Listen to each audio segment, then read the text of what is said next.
Hélène Fragnon.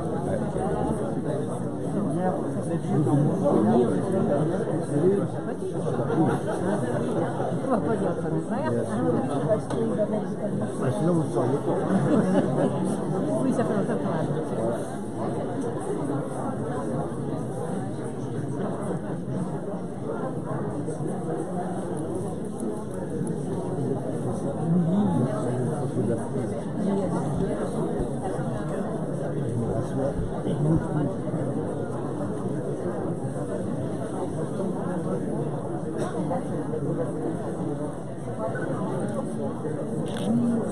Ça, je vous prends en photo, vous serez dedans.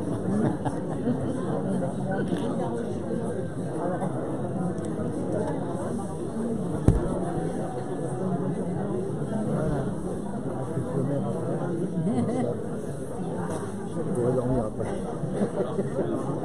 Oh, ce matin, je suis cabinet par moment. Ouais, c'est le téléphone est tombé. Ah oui, oui, oui, oui. Ah, c'est pour ça, j'ai pas Ah oui, oui, j'étais... Il est temps que ça s'arrête, les deux. C'est combien là? Comment? Combien de déplacements pour les gens? Ah là, c'est le 7e. Il en restera qu'un après. Et vous êtes pris tous les jours? Pas tous les jours, mais combien de fois par semaine? Pour le travail, non? Bon, bah, ça dépend des jours, ça dépend des rendez-vous. Des fois, c'est tout vers où, oui, des points près. Parce que votre secteur, c'est quel? Bah, la communauté de communes. D'accord. Mais pour les parties, Vous avez 16, on va dire 13, 13. je veux dire. Que je suis parce que... Oui. Non, mais parfois, vous savez, vous avez 13 et puis 3 annexes. Oui, voilà, non, quand même. Donc, je peux pouvoir aller partout. C'est admis. Bah oui. De toute façon, j'ai pas d'obligation.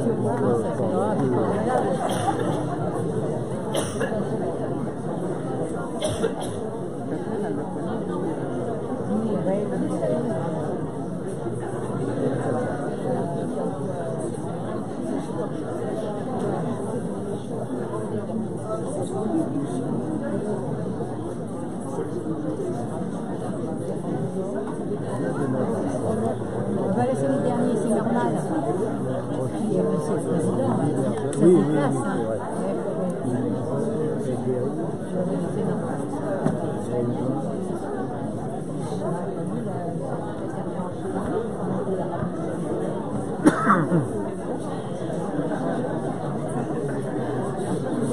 Non, je suis bien. Parce qu'après, je ne sens pas ma place non plus. Non.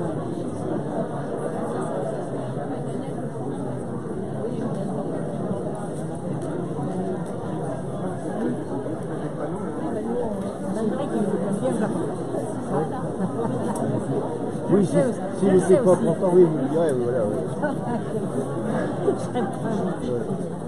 Même aux inaugurations, parfois,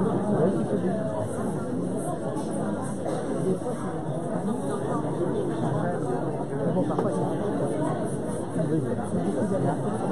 Ah oui. parce que j'ai toujours mon appartement. J'ai des enfants. Ah bah oui. Et vous allez impossible quand même. Voilà. Pensez à moi alors. Alors c'est pas dur, mais j'habitais entre la prison et le cimetière. Bah lui, il habite. Alors, pas le cimetière. Si, bah si, c'était à 39, plus connu. Oui, il est non, bah eux, c'est derrière, il y a des immeubles par rapport à la ville principale. Oui, le grand boulevard. Ah oui, le grand boulevard. J'habitais le long. À côté du temps. Il y a une petite histoire, je suis passée parce que du RER. Ah oui, il faut monter après. On était voilà. Ah oui. Je l'ai en photo. Ah oui. Cette année, elle est belle, mais il y a 2 ans, oui, elle a passé. Il y a 2 ans, c'était des sujets, mais vous savez, métallisés là. Oh, putain. Allez, le même, bien, ta tête.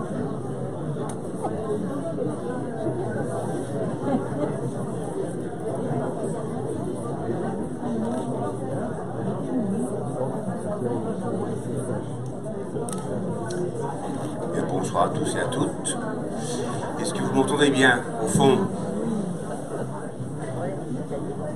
J'y vais. Ça va Hubert, tu m'entends? Voilà. Bon. Bonsoir à toutes et à tous. Monsieur le député, conseiller régional, mon cher Paul, le conseiller départemental, maire de Questembert, Boris, est au fond de son lit, donc il ne sera pas avec nous ce soir. Oui, encore Mais même, c'est Jackie, Sylvaine et Jean-Pierre qui remplacent pour la mairie de Questembert. Marie Botterf, la conseillère départementale, représente le binôme. Pour la communauté de communes, c'est Dominique Bonne, maire de Saint-Gravé, qui prendra la parole tout à l'heure. Et puis je remercie tous les collègues des différentes communes. Vous êtes venus nombreux, je vous remercie. Michel Grignon, maire de Péric, qui est avec Hélène. Pascal Bublin, maire de la Brette-Croix, excusé. Raymond Bois devait nous rejoindre, mais il avait ses vœux à 15h. Donc il devait nous rejoindre avec Joël Tribadier, qui est vice-président à la communauté de communes. C'est Estelle je ne sais plus, qui représente l'AREI. Serge Lubert est présent, il est bien accompagné. Gilda Poussin est là, avec son collègue que j'ai vu tout à l'heure, mais j'oublie les prénoms. Stéphane Combeau, maire de Rochefort-en-Terre, est présent. Bernard Chauvin s'est excusé, mais c'est Pascal Hervieux qui le remplace. Marie-Claude Costa, Ribeiros Gomez, maire de Molac, est là avec Marcel Ars, conseiller. Morgane Réto est excusé. Marie-Hélène Grenant est présente, maire de Sugnac. Vincent Rossi, maire d'Artinité, est excusé. Patrick Bayon nous fait le plaisir d'être là, même s'il doit nous quitter tout à l'heure. Et Jean-Paul Billan, adjoint à la mairie de Surzur, devait être parmi nous, il s'est coupé le doigt, donc il était hospitalisé. Voilà. Et Samuel Ferret, qui a l'habitude parfois de nous rejoindre, s'est aussi excusé. Je remercie donc les pompiers qui sont là, ce sont les pompiers de Musiac, Benjamin Lino et Anthony, qui nous font le plaisir d'être là. Le curé, le père François, est à la messe, donc il ne pouvait pas être avec nous ce soir. Je remercie aussi la présence de Manuel Marcado, donc le directeur de Pont-Canard, qui est parmi nous. Et puis pour les écoles, j'ai vu Martine Roffet, que je remercie parce que c'est une fidèle des vœux à Lausac, donc merci d'être là, Martine. Et puis c'est Erwannick Tribalier qui représente l'école La Farandole. L'école Notre-Dame de la Clarté, pardon, Erwannick. C'est Martine qui représente La Farandole. Donc, mesdemoiselles, mesdames, messieurs, eh bien, bonsoir à tous. Merci d'être là parmi nous, aussi nombreux. Et puis, je souhaite évidemment une bonne et heureuse année 2025. Que cette année 2025, eh bien, vous réserve beaucoup de bons moments, des moments de bonheur, et puis d'accomplissement dans votre vie de famille, dans votre vie associative, dans vos entreprises, dans votre travail, pour vous et pour vos proches. Vous avez dû voir parfois dans la presse que certaines collectivités ont décidé d'annuler les vœux. Alors moi je trouve que les vœux c'est bien.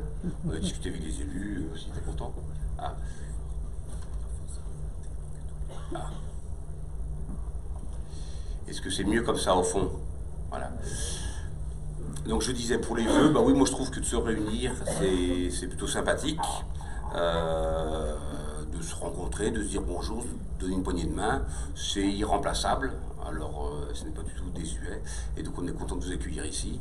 Si ce sont des soucis d'économie qui sont à faire, c'est pas une soirée qui coûte très très cher par rapport dans le budget, donc on ne gaspille pas beaucoup d'argent en réception, et je trouve que de mettre un peu d'argent pour échanger un verre d'amitié au moment des vœux, c'est plutôt sympathique.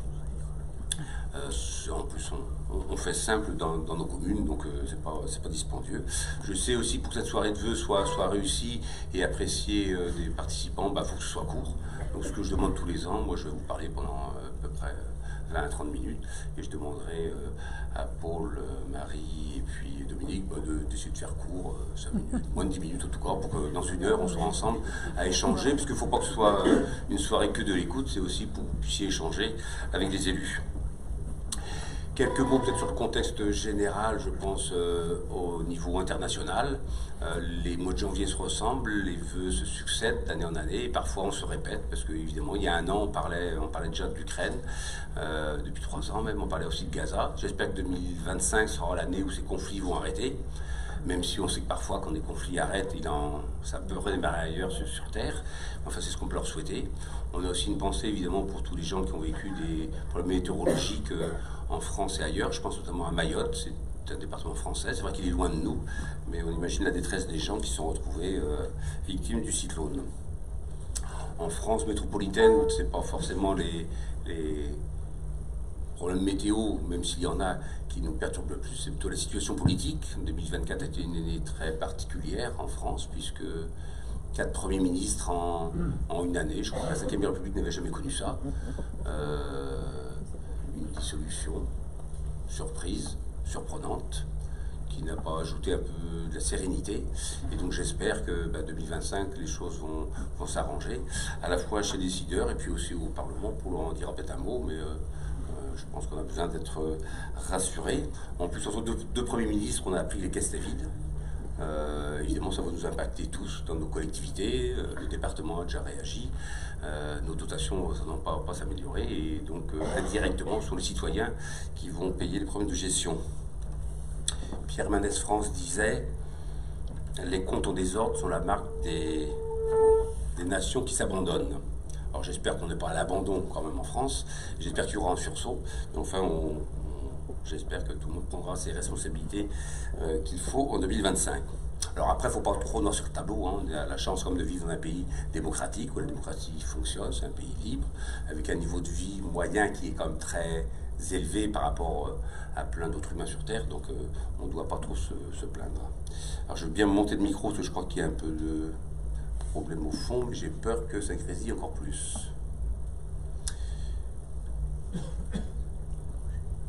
Les chiffres de l'OSA qu'on donne tous les ans aux vœux sont évidemment les chiffres.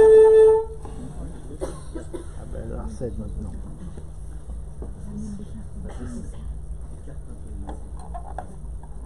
Décidément, vous allez dire à chaque fois qu'on vient à l'OSA qu'à chaque fois il y a un micro. Je suis désolé, je ne suis pas un technicien du son. J'espère que ça va marcher. Est-ce qu'au fond ça va à peu près? Oui, ça va? Très bien, merci. Donc on est 1266 habitants à Lausac au 1er janvier, c'est un chiffre assez théorique. On aura un recensement, on devait le faire en 2025, mais avec le Covid, ça a été reculé d'une année, donc on le fera en 2026. Ça modifiera sans doute un peu sensiblement les chiffres, mais on n'est pas là non plus pour battre des records de population. L'important c'est que les gens soient bien là où ils vivent, et c'est pas... on ne fait pas la course pour être plus nombreux que le voisin. Les naissances, le solde donc naissance-décès a été positif à Lausac, puisque on a eu 12 naissances et 7 décès. Et puis il y a aussi un signe positif, parce que les gens ont eu 16 personnes ont décidé de se marier, d'autres ne sont pas axés aussi, 6, donc c'est aussi un signe d'optimisme. Les permis de construire, c'est plutôt une petite année, 19 permis de construire, donc 11 pour des maisons individuelles. Ça n'ira sans doute pas en augmentant beaucoup, puisqu'on est rendu à la consommation presque finale des terrains qui sont construits aujourd'hui à Lausac. On n'a pas tellement de disponibilité. J'y reviendrai tout à l'heure. Pour les écoles, on a 150 élèves scolarisés dans les 2 écoles. Ce qui est peut-être remarquable dans les 2 écoles, c'est que chacune a fait un engagement pour l'environnement de manière importante. L'école Notre-Dame de la Clarté, et Véronique pourrait le dire, s'est engagée sur l'école dehors. Alors 2024 n'était pas l'année rêvée pour faire l'école dehors, mais ça va continuer les autres années. Je pense qu'on aura des météos plus clémentes. Et puis pour ce qui est de l'école La Ferrandole, on a eu le plaisir de découvrir qu'elle a obtenu le premier prix national éco-école déléguée, donc pour le prix de la biodiversité. Une délégation donc, de Lausac a été à Paris et a reçu de la main du ministre la récompense. Ce qui est à noter là-dessus, c'est pas forcément d'avoir gagné un prix, c'est toujours agréable de gagner un prix. En plus, il y avait de l'argent qui était en dotation par rapport à ce prix, mais c'est le travail sur 20 ans. Martine Rouffet pourrait le dire, c'est pas aujourd'hui qu'elle a commencé à travailler sur l'environnement, c'est un travail depuis l'ouverture de l'école, donc un peu plus de 20 ans. Et puis le 13 décembre, toujours l'école de la Farandole a aussi reçu un autre prix pour le défi Ma Petite Planète. Là, c'était fait avec une école allemande. Il y avait un partenariat qui était fait pour un éco-challenge pour établir des défis toujours sur l'environnement. Donc félicitations aux enseignants et aux élèves qui ont participé. Je vais vous parler de l'événement de 2024 comme c'est la tradition. Bonsoir aux gens du cours. Bonsoir. Un diaporama qui va illustrer un peu ce qui a été la vie à Lausac. Souvent on parle des projets municipaux, des bâtiments ou d'autres choses. Là on va plutôt s'orienter sur la vie associative. Donc on commence par la REDADEC. Alors, je pense que ça parle quasiment à tout le monde maintenant. La REDADEC, c'était appuyé à Lausac par l'association Divez, donc qui travaille pour le bilinguisme. La REDADEC est un événement culturel et sportif qui traverse la Bretagne. Je parle des 5 départements bretons. Ça parcourt 2222 km à travers les 5 départements. C'est un rallye de course à pied par étape. Le but est de promouvoir au final la langue bretonne, de transporter un message en breton à travers toute la Bretagne, sans s'arrêter, jamais, ni jour ni nuit. Et le grand gagnant, la langue bretonne. On a signé à Lausac, vous le savez, depuis longtemps, la charte de la langue bretonne. Parfois, les gens s'interrogent, pourquoi promotionner cette langue qui ne remplacera jamais les langues comme le chinois ou l'anglais, mais M. Pomolac, à cette même place, avait expliqué un peu l'intérêt qu'on avait à parler la langue bretonne. Et je pense que quand on a la chance d'habiter une belle région comme la Bretagne, qui est riche d'une histoire, le plus vieille État nation d'Europe, enfin, c'est pas rien, avec une vraie culture, la langue fait partie de cette culture, et on a le devoir pour la transmettre à nos enfants qui, peut-être dans un monde qui continue à s'internationaliser, sauront plus d'où ils viennent, et bien d'avoir des racines, de savoir d'où on vient, et la langue participe à ça. Donc notre engagement, nous, c'est surtout sur la signalétique, mais la REDADEC nous permettait de mettre en valeur notre engagement. Une autre date importante à Lausac, c'est le concert de la Fabrique, en mars. L'édition 2024 a été une belle édition, et puis celle de 2025, j'y reviendrai tout à l'heure, est aussi un moment important dans la vie culturelle lausacoise. Running Nature, c'est du sport toute l'année, sur 2 ou 3 thématiques, mais c'est aussi la Lausac by Night, avec 460 coureurs, 6 000 € de reversés au Téléthon, donc félicitations. Le repas des aînés, c'était plus tard dans la saison, c'est la municipalité évidemment qui l'organise. Alors, pendant longtemps à Lausac, on avait un nombre d'aînés qui diminuait, alors c'était le hasard des pyramides des âges, mais là, avec des nouveaux arrivants qui nous ont rejoints, eh bien, on est une soixantaine, et c'était une journée très sympathique. Le comité des fêtes, fidèle à ses activités traditionnelles, continue d'animer. Donc ça démarre par la course des œufs à Pâques. Ensuite, il y a la fête de juillet avec les moules frites. Et puis les animations pour le Téléthon. Le Carré des Arts, de nombreuses animations tout au long de l'année. Et puis il y a aussi notamment la Saint-Patrick qui est une soirée bien festive. Le comité de la Chapelle de la Clarté a fêté ses 50 ans et donc a organisé une soirée pour ses 140 bénévoles. La municipalité organise toujours un vin chaud, et puis juste avant Noël, et puis 8 jours plus tard, ce sont les commerçants qui ont animé un peu le bourg avec une soirée des commerçants. On a aussi, avec le club informatique et Patricia Violette, organisé, et les gendarmeries,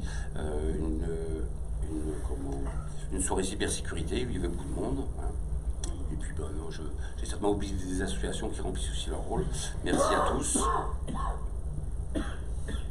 C'est grâce aux associations, évidemment, que le territoire est plus vivant et qu'on a une vraie vie sociale et surtout plus solidaire. Donc, merci à tous et à toutes, aux responsables, mais aussi à tous les bénévoles.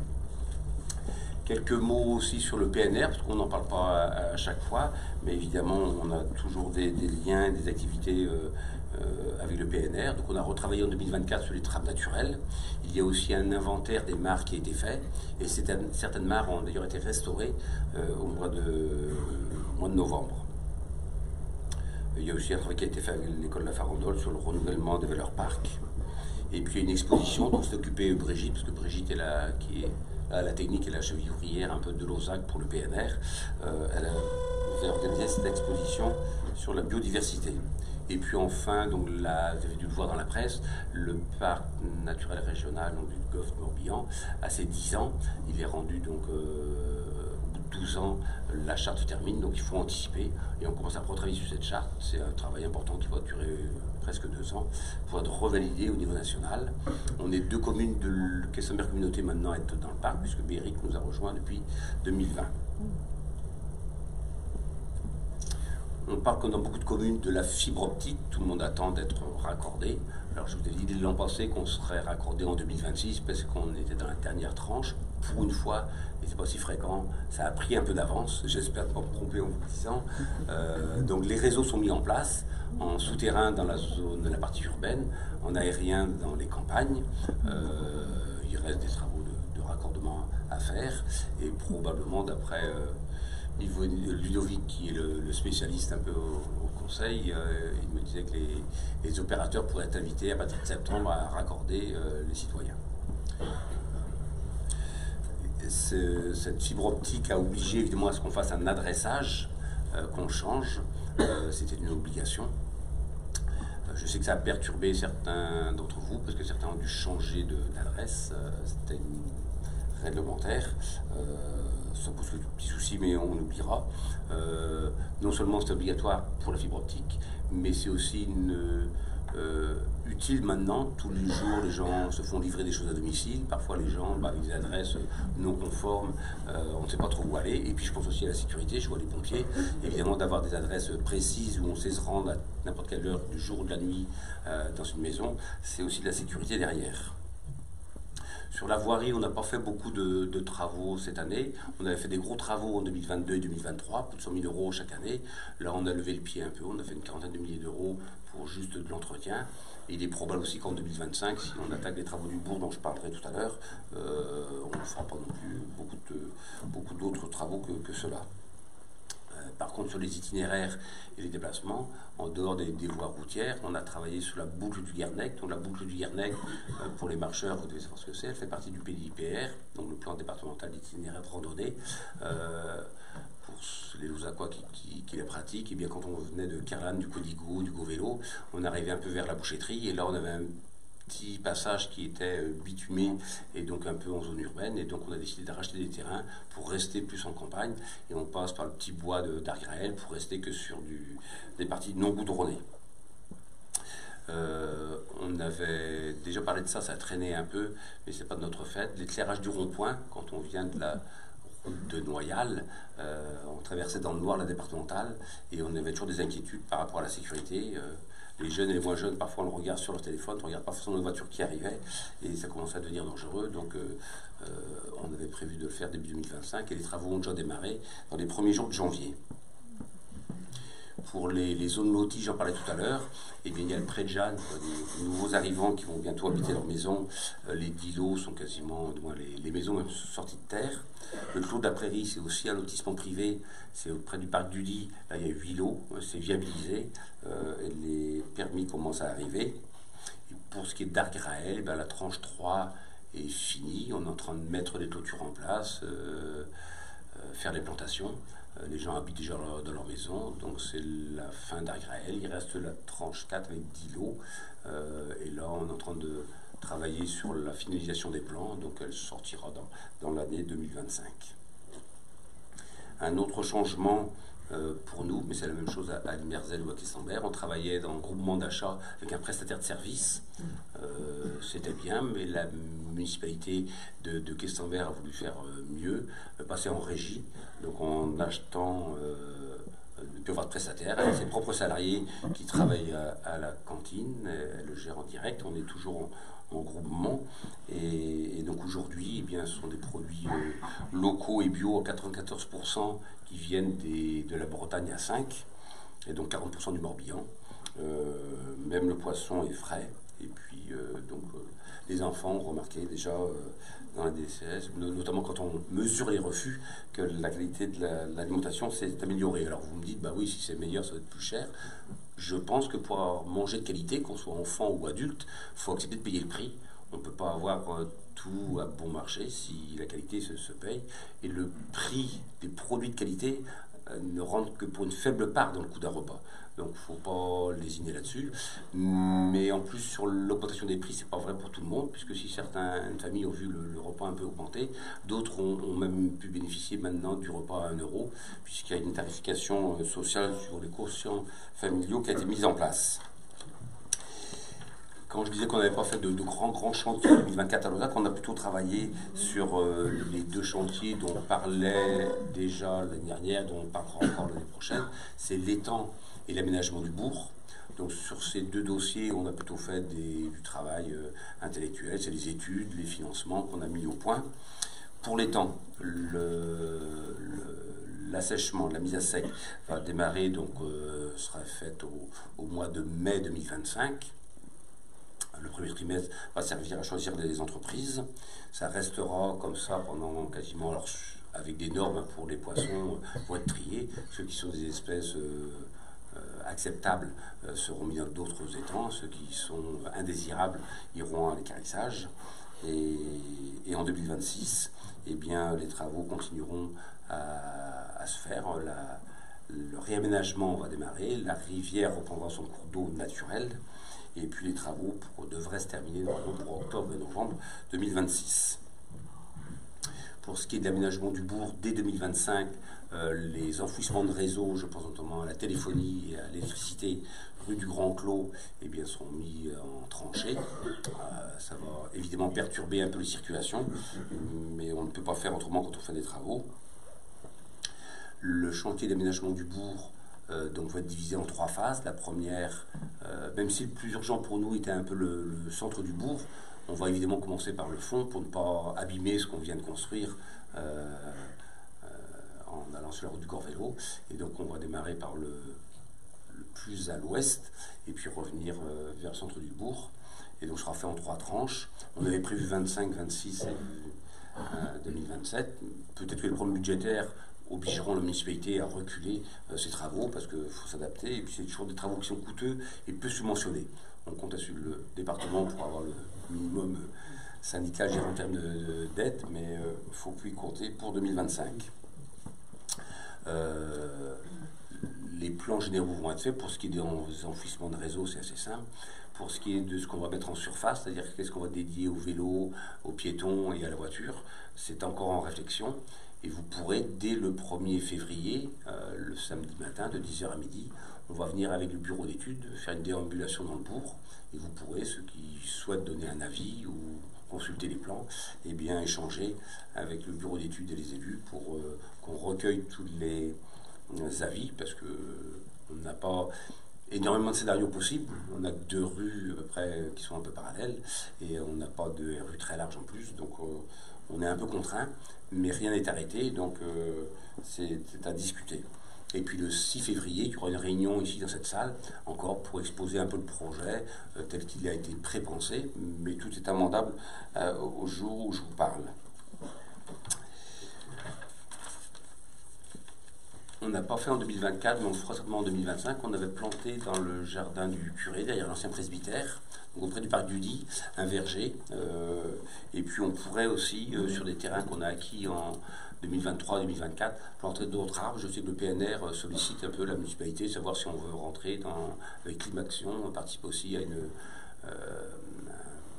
un ensemble pour sensibiliser les gens et puis trouver des bénévoles parfois. Et donc on pourra faire des plantations. Si jamais il y a parmi vous des gens qui sont passionnés des arbres, faites-vous connaître. On pourra peut-être monter un groupe et puis avancer sur ce dossier.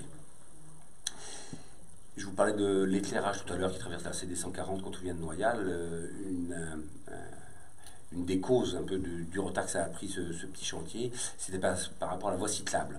Vous savez, l'année dernière, je vous avais parlé que le département a imaginé un plan cyclable. La communauté de communes, Quessamberg Communauté, a aussi son schéma de voie cyclable. Ça tombait bien pour Berrig-Lauzac en direction d'Ambon, puisque les 2 collectivités avaient le même projet de voie cyclable au long de la départementale. Donc aujourd'hui, les géomètres ont fait tous les repérages. La cellule départementale qui travaille sur ces voies cyclables est en train de finaliser les plans. J'espérais que les travaux se fassent en 2025. On me dit que ce sera peut-être 2026.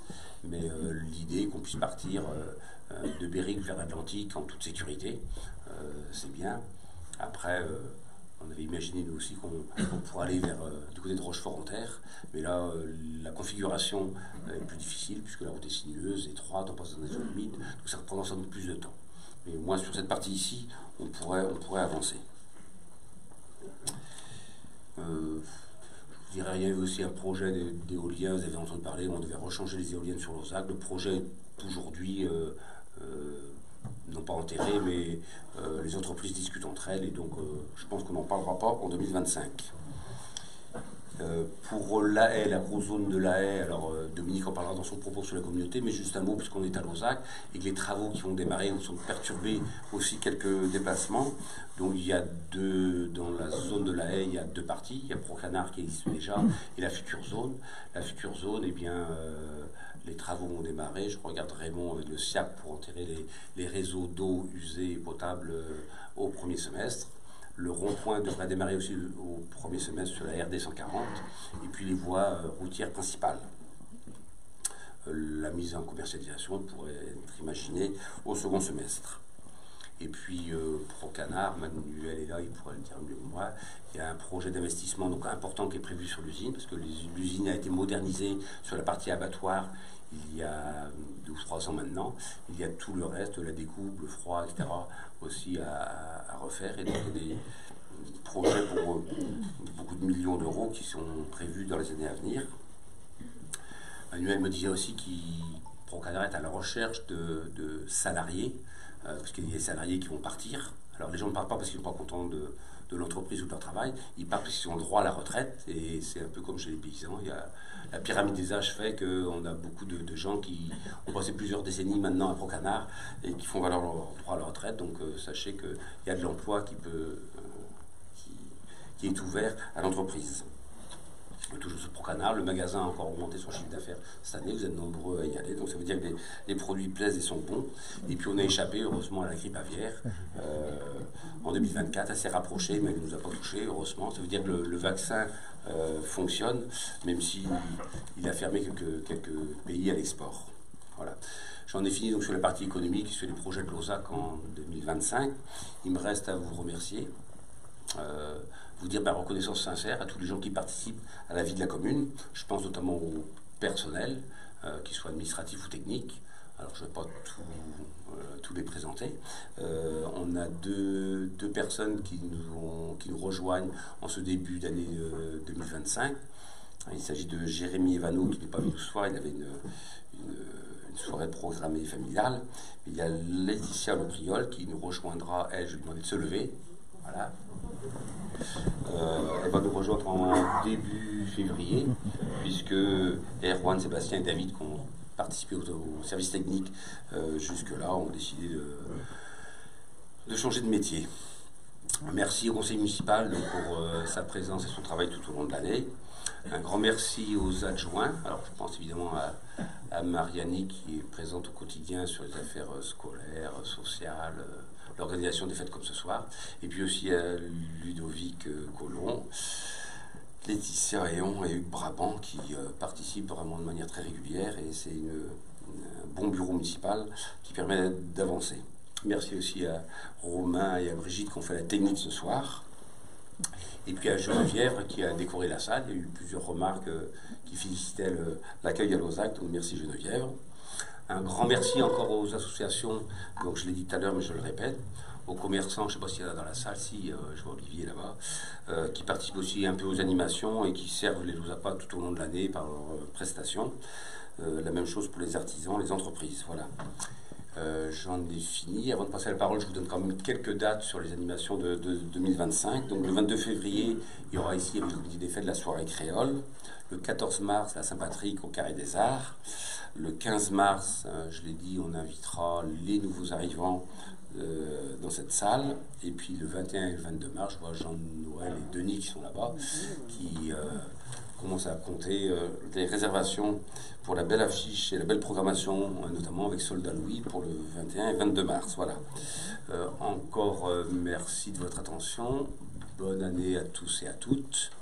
Et puis je vais appeler Dominique pour qu'il nous parle des actualités de Questenberg Communauté. Merci de votre attention.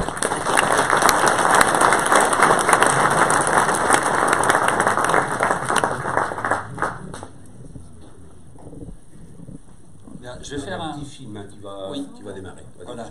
On va regarder le film parce que ça résume l'essentiel de nos activités. Et puis après, je vais vous préciser quelques mots sur Questenberg Communauté.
Vous avez le droit. C'est pas moi qui l'ai fait. Service communication. Bien, mesdames, messieurs les élus et les forces de sécurité en vos grades et qualités, chers Lausacois, ça siffle toujours, même quand on change de micro, ça siffle.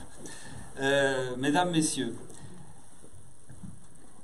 c'est avec grand plaisir que je vous adresse tout d'abord mes vœux de santé, de réussite et de bonheur pour cette nouvelle année 2025. Patrick a parlé du contexte international et national, donc je ne vais pas revenir dessus. Vous avez déjà entendu ces propos que je partage bien évidemment. Questenberg Communauté n'organise pas de cérémonie de vœux au même titre qu'on le fait dans chaque commune. Le choix est que chaque vice-président ou les vice-présidents se déplacent dans toutes les communes de façon à représenter la communauté de communes. Nous sommes 13 communes, 25 000 habitants environ, et c'est une taille très raisonnable dans laquelle il règne une très bonne entente. Nous avons des discussions, nous avons quelquefois des différends, nous sommes normalement pas toujours d'accord, mais grâce à l'échange et le dialogue, nous progressons et surtout, le seul but qui nous anime, c'est le bien-être et l'amélioration de la vie des habitants.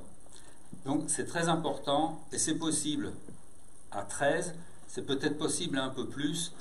Quand c'est beaucoup plus, ça doit être un peu moins possible. Mais je crois que Paul vous en dira quelques mots. Depuis le début de notre mandat, nous avons démontré notre capacité à travailler ensemble, ce que je disais à l'échelle des 13 communes. Notre communauté est dynamique et attractive. Preuve en est la ZAC ici de Lausac qui attire des entreprises. C'est également valable à l'est du territoire avec Malensac qui doit accueillir Panamex, l'entreprise Panamex qui est installée à Cadin mais qui a besoin de s'agrandir et ils souhaitent rester sur le territoire. Donc ce sont vraiment des signes positifs et intéressants. Pourquoi? Ça apporte de l'emploi sur le territoire, car tous nos villes et villages ne sont pas des cités dortoirs. On ne veut pas entendre ça parce que c'est une certaine vue de certaines personnes qui ferait mieux de venir voir un petit peu ici comment ça se passe. Alors Questenberg, vous l'avez vu dans le film, c'est la gestion de la piscine, la gestion des déchets, sur lequel nous sommes exemplaires. Beaucoup de communautés de communes sont venues se renseigner et ont pris des éléments pour le tri des déchets, la valorisation, même si on a une société extérieure qui quelquefois nous pose quelques problèmes. Et surtout, pourquoi nous sommes exemplaires? C'est parce que vous, tous habitants, vous respectez bien les consignes de tri.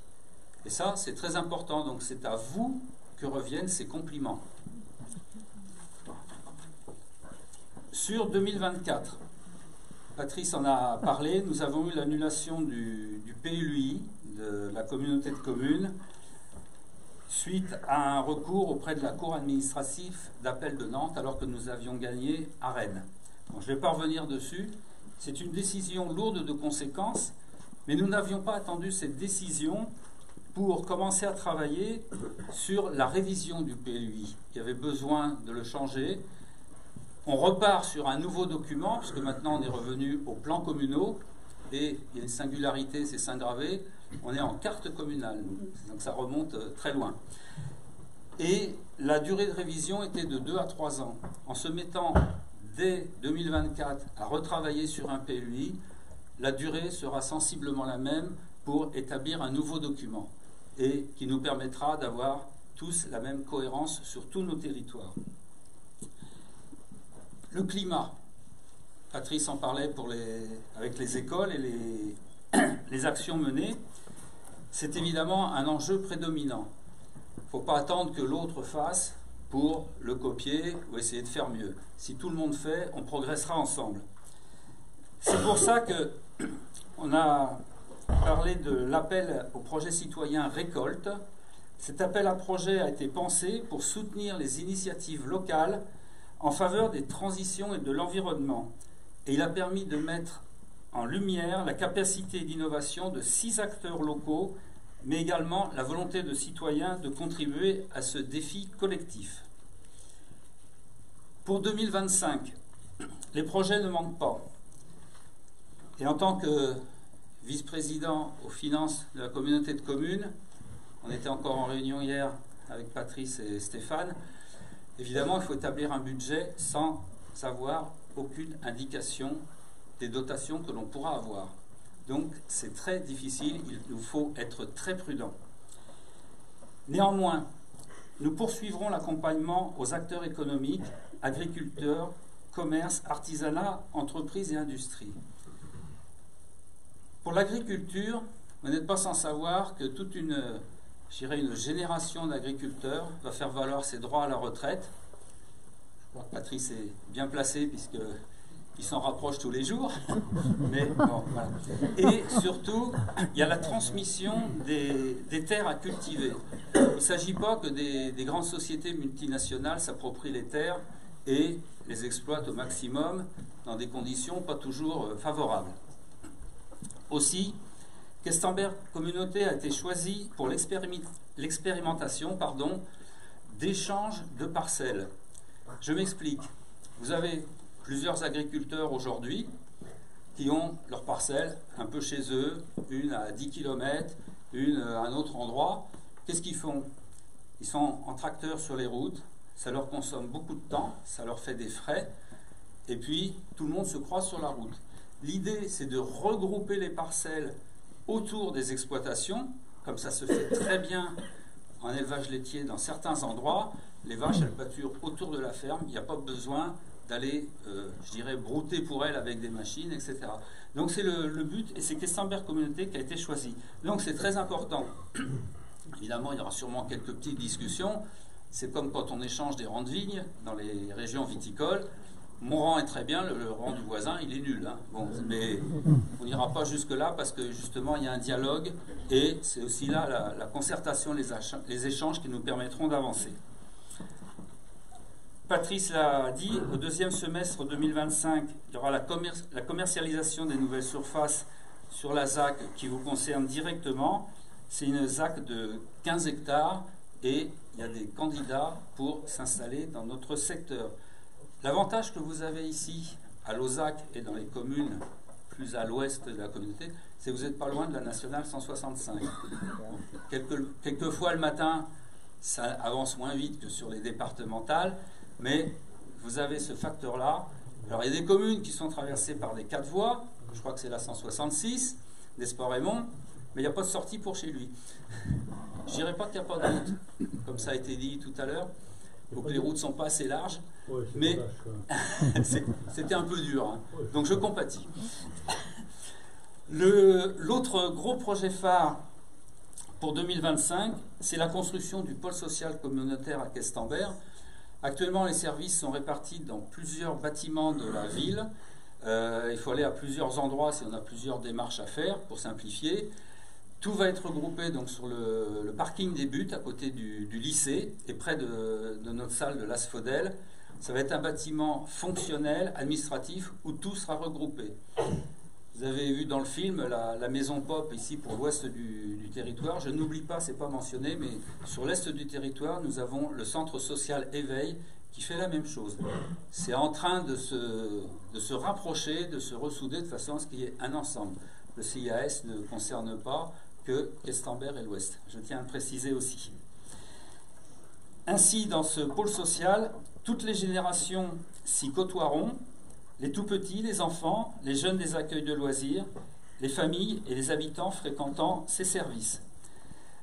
La construction, donc, vient de débuter. On peut espérer une fin des travaux pour septembre 2026, si tout va bien, mais ce n'est pas signé pour aujourd'hui que ce soit fini fin septembre. Enfin, et pour laisser du temps à Marie, elle n'est pas plus bavarde que moi, hein, je vous rassure, et puis Paul qui a toujours quelques anecdotes à nous raconter, et en respectant les souhaits de Patrice que ça ne dure pas trop. Pour conclure, cette année 2025 donc, s'annonce encore riche d'actions et de projets pour les habitants et les acteurs économiques.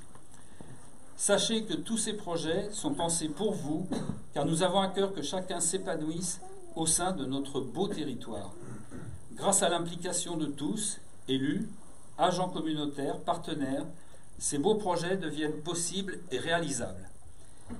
Merci à tous, merci à vous habitants, je le citais tout à l'heure pour les déchets, merci à vous acteurs économiques, merci à vous acteurs associatifs, on sait combien ils sont dynamiques sur notre territoire. Je vous renouvelle tous mes vœux de santé, de bonheur pour cette année 2025. Merci à vous.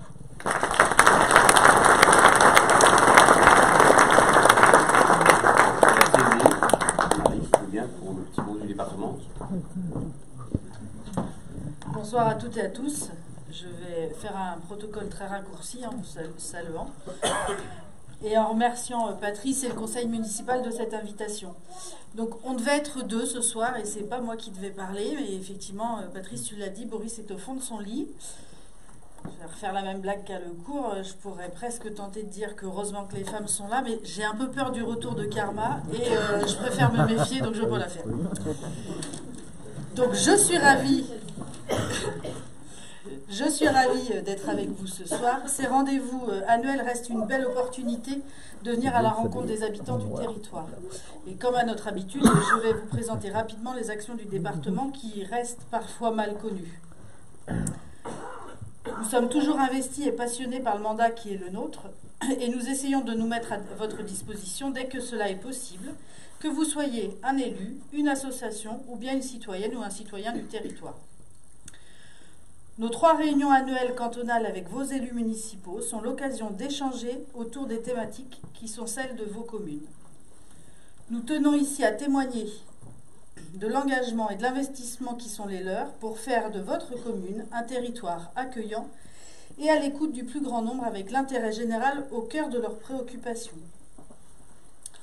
Au cours de l'année qui vient de s'écouler, en plus de ces réunions territoriales, nous avons également renouvelé nos permanences dans chacune des 16 communes du canton et nous vous invitons à venir nous y rencontrer.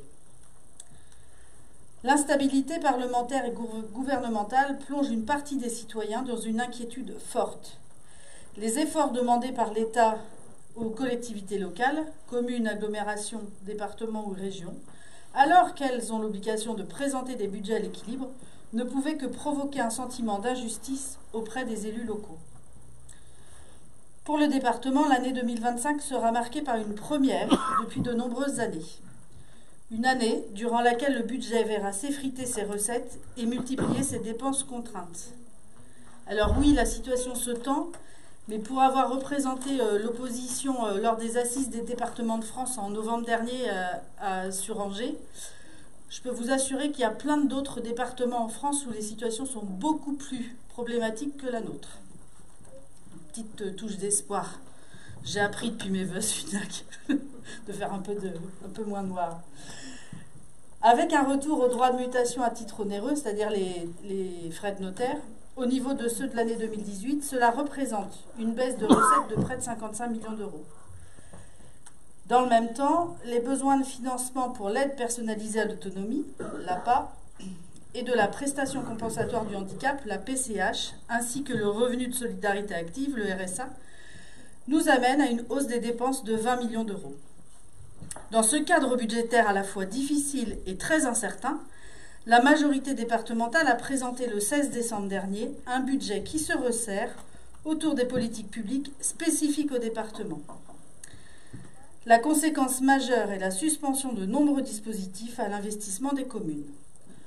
Le très apprécié programme de solidarité territoriale, environ 39 millions par an, va être gelé en 2025. L'aide en entretien de voirie est lui aussi suspendue, ainsi que les subventions au développement des mobilités douces. La politique très généreuse des temps passés est donc suspendue à des temps meilleurs, comme l'a dit le président Lapartien. Dans ce cadre, le groupe minoritaire auquel nous appartenons a proposé de revoir le dispositif d'aide aux communes plutôt que de l'annuler en 2025, en prenant notamment en compte les plus fragiles d'entre elles, qu'elles soient petites ou plus simplement moins riches. Le rôle d'amortisseur dans les politiques de solidarité que porte le département est crucial au moment même où les difficultés que vous pouvez vivre augmentent. Les plans sociaux et licenciements que connaissent les grandes entreprises du territoire, Yves Rocher, Michelin, Sodial, vont meurtrir nos communes et leurs habitantes et habitants. Ces subventions, par leur effet levier, permettaient d'investir dans les équipements publics, procurant ainsi de nombreux emplois dans les entreprises locales, petites ou plus grandes. Nous avons alerté le président et sa majorité sur ce risque de ralentissement économique que font peser ces décisions brutales. La production de logements aidés, bien qu'ambitieuse, ne suffit toujours pas à combler les demandes, que ce soit en zone urbaine ou rurale. Les enjeux du vieillissement de la population, bien que bien documentés dans le schéma de l'autonomie, tardent à être pris en compte de manière forte dans l'organisation et dans ses moyens. À ce propos, nous tenons à mettre en lumière une réforme importante qui est à l'œuvre depuis 1 an. Il s'agit du rapprochement des services de soins infirmiers à domicile, les SIAD, et les services d'aide et d'accompagnement à domicile, les SAD, en une structure unique, les services d'autonomie à domicile, toujours les SAD, mais on en perd un A au passage. Si l'objectif est louable, c'est-à-dire une meilleure coordination et un guichet unique pour les bénéficiaires de l'aide au maintien à domicile, la méthode de travail proposée par le Conseil départemental et l'Agence régionale de santé ont créé et créent encore de nombreuses inquiétudes et tensions chez les personnels des ADMR, SAD publics et SIAD rattachés à des EHPAD, ainsi que les élus. Le risque que nous avons mis en lumière auprès de la majorité de droite du département est la perte de proximité avec les aînés qui veulent rester le plus longtemps possible à domicile et dans des conditions optimales. Nous serons vigilants dans les réunions de travail qui auront lieu durant l'année 2025, dans la mesure où nous siégerons peut-être, nous l'espérons, dans ces futurs dispositifs que seront les groupements de coordination des services médico-sociaux qui vont être créés, afin qu'usagers comme professionnels y trouvent le plus de confort possible dans leur quotidien. Des annonces peu réjouissantes cette année, nous en avons bien conscience, mais faites avec transparence et sincérité de notre part. Notre travail à votre côté, sur le territoire, est riche de rencontres et d'échanges. Nous avons conscience des difficultés rencontrées par toutes et tous et continuerons à porter un regard, des propositions différentes au sein des commissions départementales dans lesquelles nous siégeons, afin d'améliorer le quotidien des Morbihanaises et Morbihanais. Dans le cadre du portrait de territoire que l'INRAE nous a dressé en 2023 et suite au diagnostic agraire de Véronique Lucas, le territoire de Questenvers Communauté porte dans son histoire une longue habitude de collaboration, de solidarité et d'entraide. Et face aux défis qui se profilent et au regard de toutes les énergies que je perçois dans votre commune et dans les communes voisines, je suis optimiste quant à notre capacité à traverser l'année 2025 et les suivantes. Au nom de notre binôme de conseillers départementaux, Boris et moi-même, nous vous présentons nos vœux et espérons que cette année sera remplie de moments de bonheur, de joie, de partage et d'épanouissement et de santé, surtout pour mon binôme.